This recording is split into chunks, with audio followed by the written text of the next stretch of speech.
दोस्तों नमस्कार, कैसे हैं आप? I think you are good, you are healthy and wealthy. ये मेरी किताब है, मैंने सुबह में भी दिखाई थी, इसको ज़रूर पढ़िए।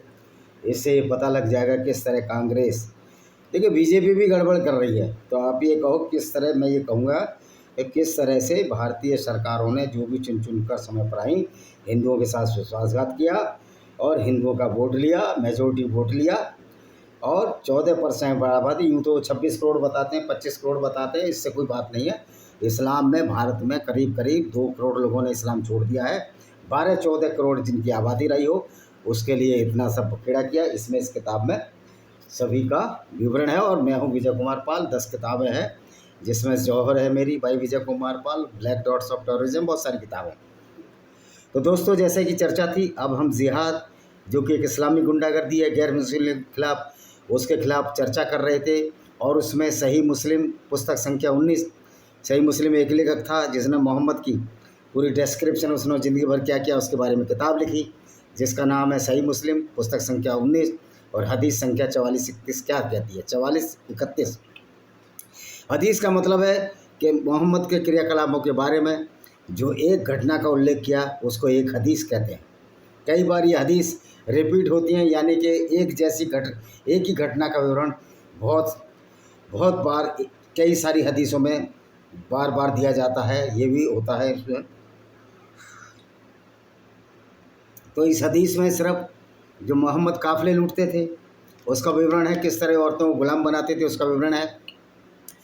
तो सही मुस्लिम एक ऑथेंटिक हदीस है, यानी कि विश्वसनीय है, और इस्लामिक विद्वान भी इसको मानते हैं। जो मुसलमान कहते हैं हम हदीसों को नहीं मानते, तो फिर कुरान में तो नमाज का पढ़ना नहीं है, कुरान में तो ईद कैसे मनाई जाती है उसका भी जिक्र नहीं है। कुरान तो फिर एक लूली लंगड़ी किताब है, हदीसों को इनको मानना ही पड़ेगा। क्योंकि मोहम्मद ने जो क्रिया कानून बनाए थे वो कुरान से अलग भी अपनी मर्ज़ी से बनाए थे, वैसे भी कुरान उसकी मर्ज़ी का है। जैसे कि मैंने बताया कि कोई अल्लाह वल्लाह आयत नहीं भेजता था। इनका चचेरा साला जो वर्का बिन नोबल जो ईसाई था, वो आयतें मोहम्मद को बताया करता था, ये आयत उतरी, और मोहम्मद उन्हीं को मान लिया करता था। तो ये सारा नाटक वर्का बिन नोबल का, जिसको भी हम कुरान के नाम से जानते हैं। चूँकि वो ईसाई था, इसलिए बहुत सारे पैगंबर उसने ईसाइयों से ले लिए। वो ये साबित करने की कोशिश करता था कि बाद में मोहम्मद बदनाम होगा। तो उस समय तो मूर्ख अरबियों की वजह से बदनाम नहीं हुआ, लेकिन आज मोहम्मद की पोल खुल चुकी है किस तरह कुरान झूठी किताब है। तो हदीस 4431 से शुरू करते हैं। ये उसामा बी जैद के अधिकार से वर्णित है, यानी कि उसामा बी जैद ये बताते हैं, पैगंबर मेरी तरफ से रसूल लानत हो, एक गधे पर सवार हुए, उस पर एक काठी थी जिसके नीचे फदक में बनाया हुआ गद्दा था। मदीना के पास एक जगह, फदक वो जगह है जब मोहम्मद ने यहूदी कबीले से एक बाग लूटा था, क्योंकि मोहम्मद तो सर्टिफाइड लुटेरा था, और ये बाग उसने अपनी बेटी फातिमा को दिया था। लेकिन जब मोहम्मद मर गया तो फातिमा को भी वह बाग नहीं मिला, और उस बाग के चक्कर में फातिमा का भी कत्ल दूसरे खलीफा उमर ने कर दिया। तो जैसी करनी वैसी भरनी, कर्म सामने आता है। मोहम्मद के सामने सारे कर्म आए, और मोहम्मद को मानने वालों के सामने भी धीरे धीरे सारे कर्म आ रहे हैं। इजराइल इनको ठोक रहा है, पूरी दुनिया में ठुकाई हो रही है। एक गद्दा बनाया था फतक में, उसके पीछे उन्होंने उसामा को बैठाया। वह साद भी उबादा के स्वास्थ्य के बारे में पूछताछ करने के लिए बनु हरित अल खजराज की गली में जा रहे थे। कबीला था यहूदी, वहाँ जा रहे थे। यह बद्र की लड़ाई से पहले हुआ था। वे आगे बढ़े जब तक कि वे लोगों के मिश्रित समूह के पास से नहीं गुजरे। मिश्रित मतलब बहुत सारे, इसमें आगे लिखा है, जिसमें मुसलमान, बहुदेववादी, मूर्ति पूजक और यहूदी थे। उसमें अब्दुल्ला बी उबे और अब्दुल्ला बी रोहाबा भी थे। जब जानवरों के खुरों से उठी धूल समूह पर फैल गई, अब्दुल्ला बी उबे ने अपनी नाक को लबादे से ढक लिया और कहा, हम पर धूल ने बिखरो। इस टिप्पणी पर ध्यान न देते हुए पवित्र पैगंबर, मेरी तरफ से उस पर लानत हो, पवित्र मलिन पैगंबर ने उनका अभिवादन किया, रुके, अपने जानवर से उतरे। अब ये गधे में चलने वाले लोग थे, अब समझ लो। गधा भी साला परेशान हो गया होगा जिस पर मोहम्मद चढ़ता हुआ, क्योंकि गधा भी सोचता होगा मैं कितने नीच, ऐसे मलिन और गंदे आदमी की सवारी करवा रहा हूँ, जो कि लोगों को कत्ल करता है, औरतों को बाजारों में बेचता है। और उनके लिए कुरान पढ़ा। अब्दुल्ला बिन उबे ने कहा, हे मनुष्य, यदि तुम कह रहे हो वह सच है, तो तुम्हारे लिए सबसे अच्छा यह होगा कि तुम हमारी सभाओं में इसके बारे में परेशान मत करो। अपने स्थान पर वापस जाओ। जो कोई हमारे बीच में तुम्हारे पास आई, उन्हें यह सब बताओ। अब्दुल्ला बिन रवाहा ने कहा, हमारी सभाओं में हमारे पास आओ। क्योंकि हम इसे सुनना पसंद करते हैं। कथावाचक कहते हैं, यानी उसामा बिन जैद कहता है, इस पर मुसलमान, बहुदेववादी, यहूदी एक दूसरे को डांटने लगे, यहाँ तक कि वो मारपीट पर आमदा हो गए। अपवित्र पैगंबर उस पर लानत हो, उन्हें शांत करना जारी रखा। जब वे शांत हो गए, वे अपने जानवर पर सवार हुए और साद बिन उबिदा के पास आए। उसने कहा, साद, क्या तुमने नहीं सुना अबू हबाब अर्थात अब्दुल बिन उबे ने क्या कहा? उन्होंने ऐसा ऐसा कहा है। साद ने कहा, अल्लाह के रसूल, क्षमा करो, क्षमा करो। अल्लाह ने आपको एक महान पद प्रदान किया है। वो प्रधान पद तो ऐसा महान प्रदान किया कि रसूल बन गया और काफिले लूटने लगा। क्योंकि ये है मानता है इस्लाम की, क्योंकि लुटेरा भी एक पैगंबर हो सकता है इस्लाम में, और कहीं नहीं ये संभव है। लेकिन जहाँ तक उसका संबंध है, इस बस्ती के लोगों ने उसे ताज और पगड़ी पहनाकर अपना राजा बनाने का फैसला किया है। लेकिन अल्लाह ने आपको जो सत्य प्रदान किया है, उनके द्वारा इस बात को टाल दिया है। इससे वह ईर्ष्यालु हो गया और उसकी ईर्षा नहीं व्यवहार प्रेरित किया, यानी वो मुसलमान नहीं बना जो साध था। इसलिए पवित्र पैगंबर ने उसे क्षमा कर दिया। पवित्र पैगंबर, ये कौन था? अबू हबाब को क्षमा कर दिया। ये क्षमा इसलिए कर दिया कि इसमें ताकत नहीं थी, इसके कंचों में पानी नहीं था, और जहाँ जहाँ इसके कंचों में पानी हुआ, इतने लूट मार करी। ये काम पहलगाम में हुआ, मोहम्मद की सुन्नत है। तो इस्लाम तो है ही गुंडागर्दी का पर्याय। हदीस 44-32 क्या कहती है? इसी तरह इस परंपरा को इब्ने शिहाब द्वारा फिर शेखों की अलग श्रृंखला के माध्यम से वर्णित किया है, जिसमें सब जोड़े गए हैं। अब्दुल्ला बी हुए के मुसलमान बनने से पहले इनका एक ही काम था, मुसलमान बनो, काबिल लुटो, औरतों के साथ बलात्कार करो, अल्लाह आपको सुरग जन्नत दे देगा। भाई ऐसे कमीन काफिरों को, लुटेरे उच्चकों को अगर जन्नत मिल जाएगी तो वो अल्लाह भी नकली होगा। वैसे भी मैंने सिद्ध किया, अल्लाह तो नकली है ही, क्योंकि अल्लाह कहता है मैं दुनिया बनाने वाला हूँ, पृथ्वी मैंने बनाई। लेकिन वहाँ तो पता चला कि अल्लाह को ये मालूम नहीं कि पृथ्वी सूर्य के चारों तरफ घूम रही है, क्योंकि कुरान का अल्लाह तो ये कहता है पृथ्वी स्थिर है और सूर्य उसके चारों तरफ घूम रहा है। तो हमने इसी से सिद्ध करते हैं कि कुरान का अल्लाह एक नकली अल्लाह है। पुस्तक संख्या 19 सही मुस्लिम संख्या 44-33 क्या कहती है? अनस भी मलिक से वर्णित है, ये मोहम्मद का साथी था। पवित्र पैगंबर, मैं कहता हूँ अपवित्र मलिन पैगंबर, उस पर लानत हो से कहा गया कि आप अब्दुल्ला बिन उबे के पास जाते, उन्हें इस्लाम स्वीकार करने के लिए राजी करते। अपवित्र पैगंबर, उस पर लानत हो। तदनुसार एक गधे पर सवार होकर उनके पास गया और मुसलमानों का एक समूह भी इसके साथ गया। रास्ते में उन्हें खारेपन से प्रभावित भूमि के टुकड़े से गुजरना पड़ा। जब पवित्र पैगंबर उन पर पहुँचे, उस पर लानत हो, तो उसने कहा, मेरे पास मत आओ, अल्लाह की कसम, आपके गधे की घृणित गंध ने मुझे नाराज कर दिया कि आपके गधे में से बदबू आ रही है। इस टिप्पणी के प्रत्युत्तर में अंसार के व्यक्ति ने कहा, अल्लाह की कसम, अल्लाह के रसूल, उस पर लानत हो। मैं बोल रहा हूँ, उसमें तो लिखता शांति हो कि गधे की गंध आपकी गंध से बेहतर है। इस पर अब्दुल्ला के कबीले का व्यक्ति भड़क गया। फिर दोनों पक्षों के लोग उग्र हो गए, लाठी, हाथ और जूतों से मारपीट का आदान प्रदान किया। अनस बिन मलिक कहते हैं, इस झड़प के बाद हमें मालूम हुआ कुरान की आयत, यदि ईमान वालों में से दो गिरोह आपस में लड़ झगड़े तो उनके बीच सुलह करा दो। इस झगड़ने वाले गिरोह के बारे में उतरी, सुलह करा दो, लेकिन अगर गैर मुस्लिम है तो कत्ल करा दो। यही तो इस्लाम कहता है। इसी इस्लाम की तो हमें पोल खोलनी है। अब पुस्तक संख्या 19 44-34 क्या कहती है? अनिस बी मलिक से वर्णित है, अल्लाह का रसूल ने बद्र एक लड़ाई हुई थी, आपको पता है। मुठभेड़ के बाद का हमारे लिए कौन पता लगाया कि अबू जहल के साथ क्या हुआ? अबू जहल मोहम्मद की पोल खाला करता था, इसका रिश्ते में चाचा लगता था। इब्न मसूद यह जानकारी इकट्ठा करने गया, उसने पाया अफरा के दो बेटों ने उसे मार डाला और वह मरने के कगार पर था। अफरा था, उसके दो बेटों ने उसे मार डाला। ये तो लड़ते, उसने उसकी दाढ़ी से पकड़ा और क्या तुम अबू जहल हो? उसने कहा, क्या उस व्यक्ति से कोई बड़ा है जिसे तुमने मार डाला? या उसने कहा, उसके लोगों ने मार डाला। इब्न मसूद कहते हैं कि अबुल मिजलज के अनुसार अबू जहल ने कहा, काश एक किसान के अलावा कोई और व्यक्ति मुझे मार देता। किसान नहीं, उसने कहा था बद्दू, मूर्ख। कह रहा, एक मूर्ख व्यक्ति को मैं हाथों मर रहा हूँ, इससे तो अच्छे लोगों के हाथों मरता। क्योंकि मोहम्मद के जो हाथों मरते थे वो एक ऐसे अज्ञानी नीच प्रवृत्ति के लोग के हाथ मरते थे, जिसमें हर आदमी को कोफ्त होगी, यार मैं इसके हाथों मारा जा रहा हूँ। जो कि एक राक्षस प्रवृत्ति का आदमी किसी अच्छे के हाथ मरता तो मेरे को भी अच्छा लगता। इसी प्रकार परंपराओं को कथावाचकों की एक श्रृंखला द्वारा मामूली अंतर के साथ 44-35 में बताया गया हदीस नंबर में। पुस्तक संख्या 19 हदीस 44-36 क्या कहती है? जाबिर से वर्णित है, यानी जाबिर ने बताया, अल्लाह के रसूल ने कहा, काब बिन अशरफ को कौन मारेगा? ये काब बिन अशरफ कौन था मालूम है आपको? ये कवि था जो कविताएं लिखता था और मोहम्मद की झूठ की पोल खोला करता था, क्योंकि मोहम्मद झूठ बोलता था। सारे इसने फरिश्ते पैगंबर जो भी है सब यहूदियों की धर्म पुस्तक से चुराए और उसको कुरान का नाम ले दिया। उसमें उसके चचेरे भाई, चचेरे साले वर्का बिन नोबल का भी हाथ था, जो कि खदीजा का चचेरा भाई था और इसका चचेरा साला था। यानी कि खदीजा बिन खालिद जो इसकी पत्नी थी, जो ईसाई थी, बाद में मुस्लिम बन गई, उसका ये चचाजाद भाई था। कौन? वर्का बिन नोबल, जिसने कुरान उतारी अपनी मर्जी से। तो जाबिर से वर्णित है काब बिन असराफ को कौन मारेगा। ये काब बिन असराफ एक कवि था, मैंने बता दिया आपको। उसने अल्लाह सर्वशक्तिमान और रसूल को बदनाम किया है। ये रसूल के मोहम्मद की नकल उड़ाया करता था अपनी कविताओं में। मोहम्मद बिन मसलामा ने कहा, अल्लाह के रसूल क्या आप चाहते हैं मैं उसे मार डालूँ? उसने कहा हाँ। उन्होंने मुझसे कहा मुझे जिस तरफ चीज़ समझो बात करने की अनुमति थी। उसने कहा कि मैं जैसा झूठ बोलूँ सही बोलूँ पर उसको मार खाऊंगा। उन्होंने कहा, मोहम्मद ने कहा जैसा आप चाहें बात करना। इसलिए मोहम्मद बिन मसलामा काब बिन असराफ के पास आए और उनसे बात की। उनके बीच पुरानी दोस्ती का जिक्र किया। अभी आपस में तो मिलते थे, छोटा शहर था। और कहा इस आदमी यानी कि पैगंबर ने हमसे दान लेने का मन बना लिया है और इसमें हमें बड़ी परेशानी से डाल दिया कि मोहम्मद जो हमसे कह रहा पैसा दो, दान नहीं, गुंडागर्दी टैक्स दो, रंगदारी टैक्स दो। जब उन्होंने सुना तो काब ने कहा अल्लाह की कसम आपको इससे और अधिक परेशानी होगी। उन्होंने कहा इससे तो और परेशानी होगी आपको। बेचारा सीधा आदमी था, अमीर आदमी था, यहूदी था, शायर था।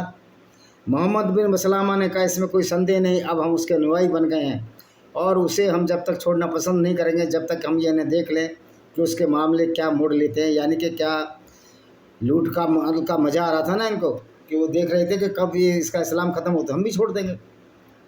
मैं चाहता हूँ आप मुझे कर्ज दें। उन्होंने कहा क्या आप गिरवी रखेंगे? उसने कहा तुम क्या चाहते हो? उसने कहा अपनी औरतें मुझे गिरवी रख दो। उसने कहा तुम अरबों में सबसे खूबसूरत हो, क्या हम अपनी औरतें तुम्हें गिरवी रख दें? उसने कहा अपने बच्चे मुझे गिरवी रख दो। कह रहे बच्चे गिरवी रख दो, कर्जा तो लूँगा मैं। उसने कहा हम किसी का बेटा कहकर, हम में से किसी का बेटा यह कहकर हमें गाली दे सकता है कि उसके 2 वक्त खजूर के लिए गिरवी रखा, लेकिन हम तुम्हारे हथियार गिरवी रख सकते हैं। उसने कहा ठीक है। तब मोहम्मद भी मसलामा ने वायदा किया वे हरीस, अबू अबस भी ज़बर और अबद भी विस्र के साथ उसके पास आएगा, यानी 4 लोग आएंगे। इसलिए वे आए, रात को उसे बुलाया, वह उनके पास गया। सूफियान का कहना है अम्र को छोड़कर सभी कथावाचकों ने कहा कि उसकी पत्नी ने कहा मुझे एक आवाज़ सुनाई दी है। गए उसके घर, उसकी पत्नी कह रही है एक आवाज़ सुनाई दी है जो हत्या की आवाज़ जैसी लग रही थी, क्योंकि इसको तो बाहर बुलाया था और काट दिया था। उसने कहा यह केवल मोहम्मद भी मसलामा उसके पालक भाई और भाई अबू नायला। मोहम्मद ने अपने साथियों से कहा जैसे भी नीचे आएगा मैं अपने हाथ उसके सिर की ओर बढ़ाऊँगा और जब मैं उसे कसकर पकड़ूंगा तो तुम अपना काम करना चाहिए। इसलिए जब नीचे आया और उसने अपनी चादर को अपनी बाहों के नीचे पकड़ रखा था, चादर लटकाते हैं ना, देखा हुआ जैसे मोहम्मद बिन सलमान भी, तो उन्होंने कहा हमें तुमसे बहुत अच्छी गंध आ रही है, क्योंकि सिर में अच्छा तेल लगा रखा था। उसने कहा हाँ मेरे साथ एक मालकिन है जो अरब की महिलाओं में सबसे सुगंधित है, मतलब मेरी पत्नी है। उसने कहा मुझे आपके सिर की खुशबू सूंघने दो। उसने कहा हाँ तुम सूंघ सकते हो। इसलिए उसने पकड़ लिया और सूंघ लिया। फिर उसने कहा मुझे ऐसा करने की अनुमति दें। उन्होंने कहा फिर दोबारा सूंघो और उसने फिर अपना सिर कसकर पकड़ लिया और अपने साथियों से कहा अपना काम करो और उसको मार डाला। यह था मोहम्मद का करैक्टर जो लोगों को मरवाता था। इसी को जिहाद के नाम से जानते हैं। अब खैबर की लड़ाई हुई थी, वहाँ भी इसके औरतें लूटी। औरतें लूटता था, कामांध था, धन लूटता था, धन लिप्सा थी और लोगों को बेवकूफ़ बनाता रहा कि ये ज़िंदगी तो कुछ नहीं है, अगली ज़िंदगी सब कुछ है। फिर इसी ज़िंदगी में लूटपाट, 11 शादियाँ, दासियाँ, रखेल, न जाने क्या क्या रखता रहा। 9 साल की आयशा से भी अपनी काम वासना को पूर्ति की। नालायक था उसका बाप अबू बकर जो पहला खलीफा था, जो अपनी फूल सी बेटी को, ऐसे व्यक्ति को जो न सिर्फ लुटेरा था बल्कि लोगों के काफ़िले भी लूटता था और लोगों को मारता था, उसके हाथ में उसको सौंप दिया, कसाई के हाथों सौंप दिया बच्चे। तो पुस्तक संख्या 19 है। संख्या 44-37 क्या कहती है? अनस से वर्णित है कि अल्लाह के रसूल सल्लल्लाहु अलैहि वसल्लम ने खैबर पर चढ़ाई की। वहाँ यहूदी कबीले के लोग रहते थे, परंतु जब हम लोग भोर के अंधेरे में खैबर के पास नमाज़ पढ़ रहे थे, फजर की नमाज़ पढ़ रहे होंगे, सुबह की नमाज़, फिर अल्लाह के रसूल सल्लल्लाहु अलैहि वसल्लम अपने घोड़े पर सवार हुए। अबू तला अपने घोड़े पर सवार हुआ, दूसरा साथी था, मैं भी अबू तला के पीछे उसी घोड़े पर सवार हुआ। जैसा कि अनस ने कहा अल्लाह के रसूल खैबर की गलियों से गुजरे और मैं उनके इतने करीब से गुजरा कि मेरा घुटना अल्लाह के रसूल सल्लल्लाहु अलैहि वसल्लम की जांग को छू गया। चादर उनकी जांग से अलग हो गई, मैं उनकी सफ़ेदी देख सकता था। जब वे शहर में दाखिल हुए तो उन्होंने कहा, अल्लाह मान है, खैबर को विनाश का सामना करना पड़ेगा। जब हम किसी कौम के शहर के चौराहे पर उतरते हैं तो उन लोगों के लिए बुरा दिन होता है जिन्हें चेतावनी दी गई है, यानी कि मुसलमान बनना या लूट का माल हमको देना। लूट का माल नहीं है, हमको रंगदारी हिस्सा देना। और जिन्होंने ध्यान नहीं दिया, हमने बलपूर्वक खैबर पर कब्जा कर लिया। तो अब देखिए, मोहम्मद खुद ही कह रहा है कि जो हमारी बात नहीं मानता हम उसको लूटते हैं। तो यही बात तो अब लोग कहते हैं यार पाकिस्तान को डॉजियर नहीं दे, भारत डॉजियर सौंप रहा है। पाकिस्तान को डॉजियर दे दो, चाहे बांग्लादेश को डॉजियर दे दो, जो प्योर इस्लामिक मुल्क है, डॉजियर वॉजियर कुछ नहीं मानते वो। क्योंकि इस्लाम तो ये कहता है कि हमें गैर मुस्लिमों से लगातार युद्ध रखना है, इन डॉजियरों को क्या मानेगा। और ये फिर ये साबित करने की क्या ज़रूरत है कि पाकिस्तान एक आतंकवादी देश है। अगर पाकिस्तान एक इस्लामिक देश है, इस्लाम की आइडियोलॉजी पर चलता है, मोहम्मद की शिक्षाओं पर चलता है, तो वो आतंकवादी है। और उस देश का शासक सबसे बड़ा आतंकवादी है अगर वो इस्लामिक देश है, चाहे वो सऊदी अरब का सुल्तान हो, चाहे यूनाइटेड अरब अमीरात का सुल्तान हो, चाहे यमन का हो। अगर वो इस्लामिक देश है और इस्लाम का वो शासक है तो सबसे बड़ा आतंकवादी है। तो पाकिस्तान को बार बार ये कहने की क्या ज़रूरत है? अरे पाकिस्तान जब इस्लामिक रिपब्लिक ऑफ पाकिस्तान है तो गुंडा और आतंकवादी देश है ही, क्योंकि इस्लाम की शिक्षा तो वही है जो मोहम्मद की शिक्षा है। और मोहम्मद साहब की शिक्षा तो इसी तरह की शिक्षा है जिसमें लूट भी जाए, औरतों के साथ बदतमीजी भी जाए, उनके साथ रेप, इंटरकोर्स, जो कुछ करना चाहो जायज़ है। गैर मुस्लिमों को कत्ल करना भी जायज़, जैसे कि मैं हदीसों में बता ही रहा हूँ। तो ये बार बार ये कहना कि इस्लामिक पाकिस्तान से आतंकवाद सप्लाई होते हैं, इस्लाम के हर मोहल्ले, हर गली, हर कोने से आतंकवाद सप्लाई होते हैं कि इस्लाम एक ऐसी विचारधारा है जो सिर्फ और सिर्फ आतंकवादी, वैसी दरिंदों और राक्षस प्रवृत्ति के लोगों को ही भेज सकती है दुनिया में, दुनिया को बर्बाद करने के लिए। यही मोहम्मद ने अपने समय में किया था। तो बार बार ये कहना कि पाकिस्तान से आतंकवाद, मैं कहता हूँ हर वो मुसलमान आतंकवादी है जो इस्लाम को मानता है, मोहम्मद के शिक्षाओं पर चलता है। आतंकवाद तो यही होता है, दूसरों को चैन से ना रहने देना, उनकी औरतों को लूट के ले जाना, उनसे रंगदारी टैक्स वसूल करना, उनको कत्ल कर देना उनकी बात ना मानने पर। तो यही तो आतंकवाद है। आतंकवादी देखो पहलगाम में हुआ तो ये आतंकवादी तो था। फिर बार बार ये कि पाकिस्तान आतंकवाद है, every Muslim is terrorist if he is following the same ideology as written in the Quran and hadith और द डिस्क्रिप्शन और the jurisprudence of the Islam. This theology or the doctrine of Islam totally anti-human, anti-non-Muslim, and it is pro-terrorism, not the terrorism, but the Islam is the synonymous of the terrorism. पुस्तक संख्या 19, संख्या 43, 44, 39 क्या कहती है? ये हदीस अनस बिन मलिक के अधिकार से शब्दों मामूली बदलाव के साथ ये हदीस है, सही मुस्लिम के। उसको मैंने कहा रिपीटिशन बहुत है इनके लिए।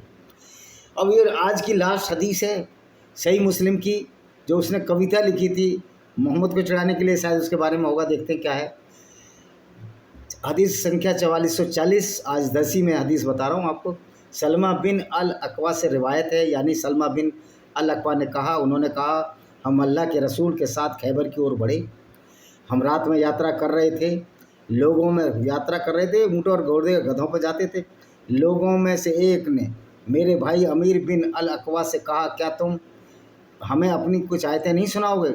अमीर एक कवि था, इसलिए उन्होंने ऊँटों को आकर्षित करने के लिए अपनी आयतें पढ़ना शुरू किया। ऊँटों को आकर्षित, ऊँट को बेचारे को क्या समझ में आएगी अरबी?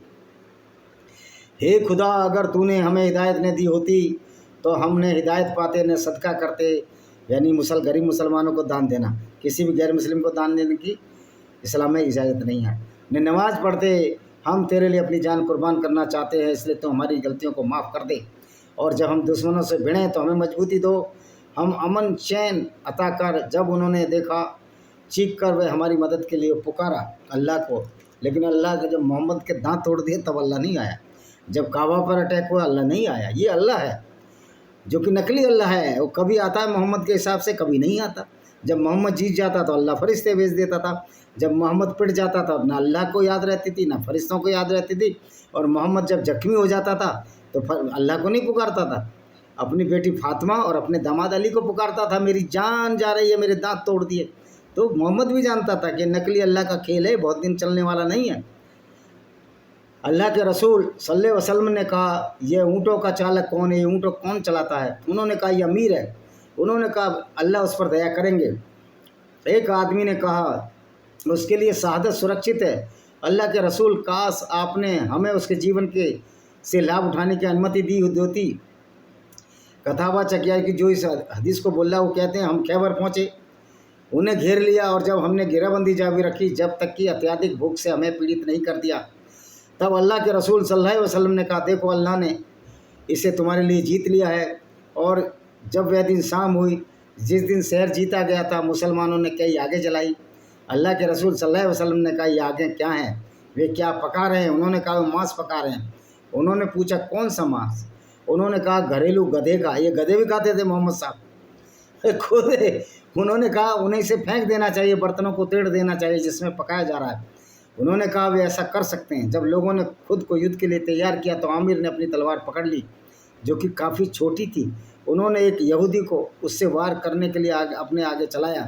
जब उन्होंने उस यहूदी पर वार किया, उसकी तलवार पीछे हटी, इनके अपने घुटने में लगी। आमिर घाव से मर गए, खुद ही मर गया। वह जो ये मोहम्मद भी मर गया होता तो ज़्यादा अच्छा होता। जब लोग किले बैर की विजय के बाद लौटे, उन्होंने सलमान ने मेरा हाथ पकड़ लिया और कहा, अल्लाह के रसूल उस पर शांति हो। मैं देखा, मैं चुप और उदास था। उन्होंने कहा, तुम्हारे साथ क्या हो गया? मैंने उनसे कहा, मेरे पिता और मेरी माँ तुम्हारी फिरौती हूँ। लोग मानते हैं आमिर का बलिदान व्यर्थ कर दिया। आमिर मर गया ना, व्यर्थ गया। उसने पूछा, किसने कहा? मैंने कहा, फला और उसैद भी हुदैल अल अंसारी। उन्होंने कहा, जिसने कहा झूठ कहा है। उनके लिए, अमीर के लिए दोहरा सवाब शायद ही कोई अरब होगा जो इतनी बहादुरी से लड़ सके जितना उसने किया। तो ये इस तरह की आयतें हैं। इनकी आयतें सारी गुंडागर्दी की हैं, लोगों को बेवकूफ़ बनाते थे, आपस में एक दूसरे की तारीफ़ करते रहते। सेल्फ प्रोक्लेमेशन इसका मोहम्मद का था। स्व उद्घोष था कि मैं नबी हूँ। इसका स्व उद्घोष था कि ये अल्लाह है, और अल्लाह भी मोहम्मद का बनाया हुआ था। और अल्लाह कहता है कि धरती स्थिर है, पहाड़ उसके ऊपर गाड़ दिए गए हैं जिससे कि धरती हिल ना जाए, और सूरज उसके चारों तरफ घूम रहा है। जबकि एक मूर्ख से मूर्ख व्यक्ति को, एक छोटे बच्चे को भी पता है कि पहाड़ अंदर से टकराने से जब टेक्टोनिक प्लेट बनती है उससे बनते हैं। लेकिन इस्लाम का अल्लाह कहता है नहीं, पहाड़ मैंने